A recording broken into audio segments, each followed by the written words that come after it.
This QDS video will show you how to modify QDS data in the Warehouse Manager, including how to track changes in the data corrections log. Once you have collected your data and brought it into a local warehouse file, you will sometimes need to make changes, maybe modify a response or even delete an interview. You can do either of these in the Warehouse Manager, and it will automatically keep track of all changes made in a data corrections log. The default security settings in the Design Studio that are set under Interview Options allow any users to make data changes within a Warehouse Manager file.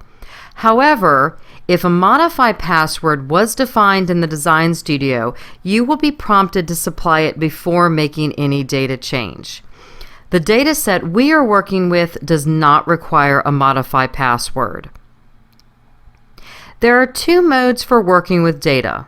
One just to view data where you cannot make changes, and the other where you can make modifications.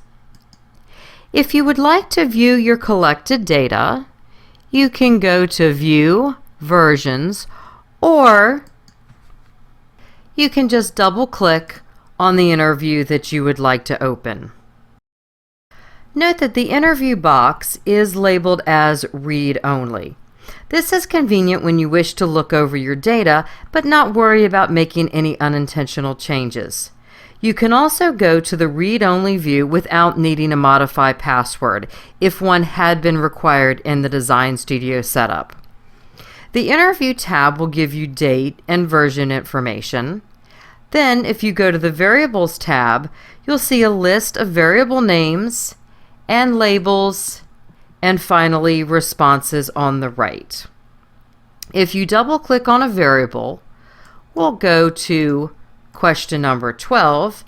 The variable box will open, but you'll notice that all the boxes are grayed out and that no data can be changed. You'll see a type of value box, numeric code, display value, and range. We'll go into those in more detail when we are modifying data. For now, you can click OK to all the windows, and then we'll be back at the local warehouse. As mentioned, the QDS Warehouse Manager automatically tracks all changes made in a data corrections log. There are several options regarding the log that can be changed. To see and change these options, go to Tools, Options. In the middle, you will see a data corrections log box. This has several checkboxes. By default, the first three are checked. These are username required.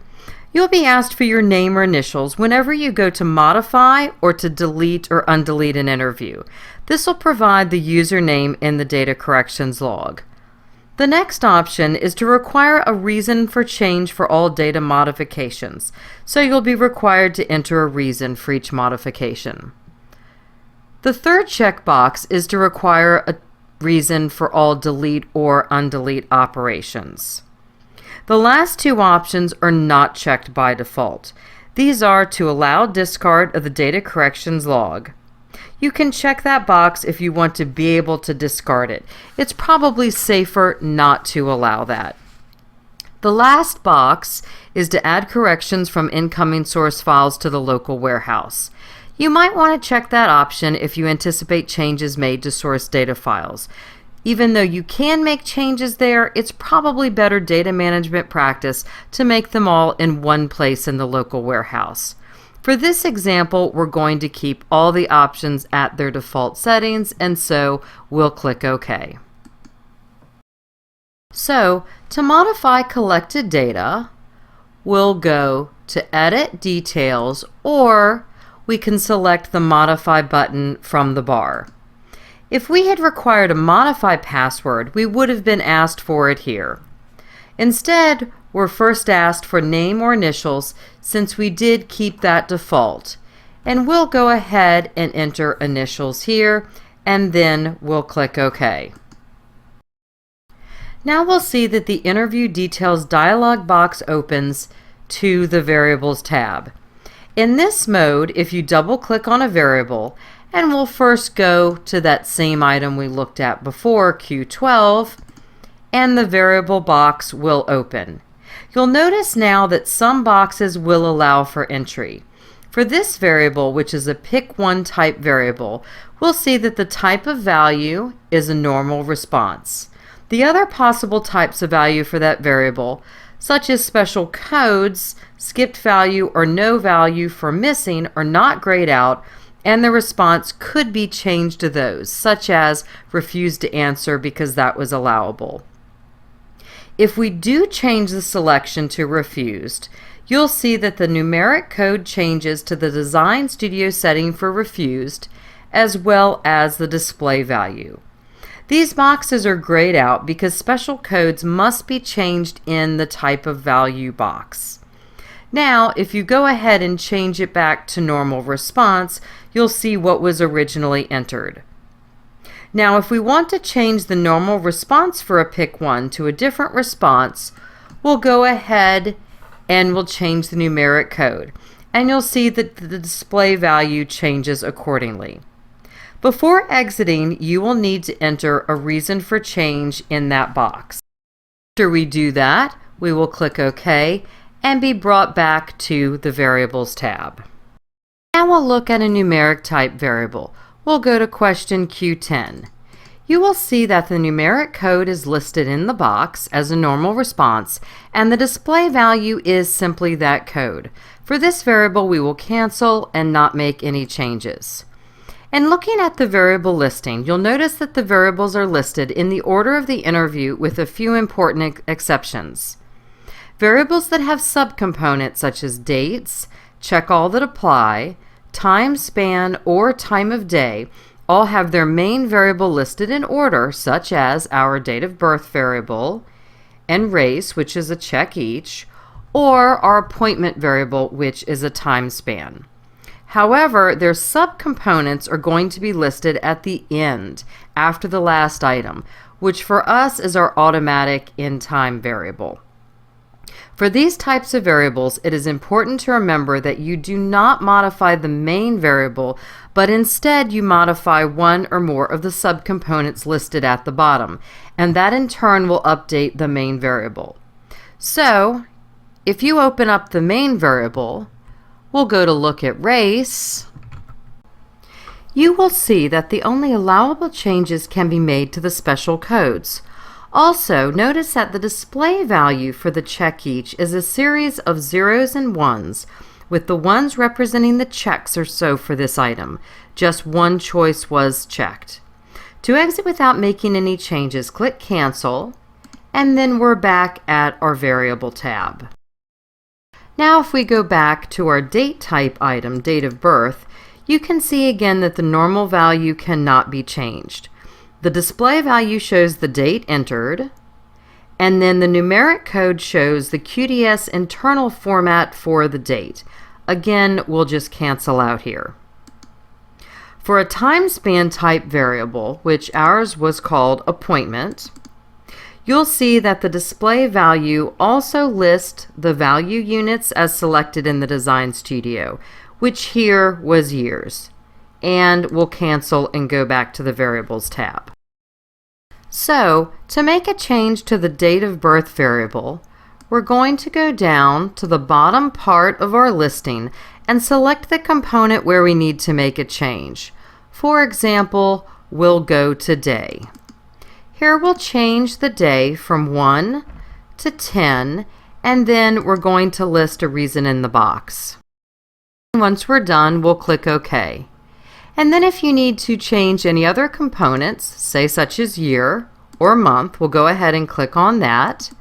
And then here we'll change the month value from 1 to 2, and again list a reason. And click OK, and we'll be back again at the Variables tab.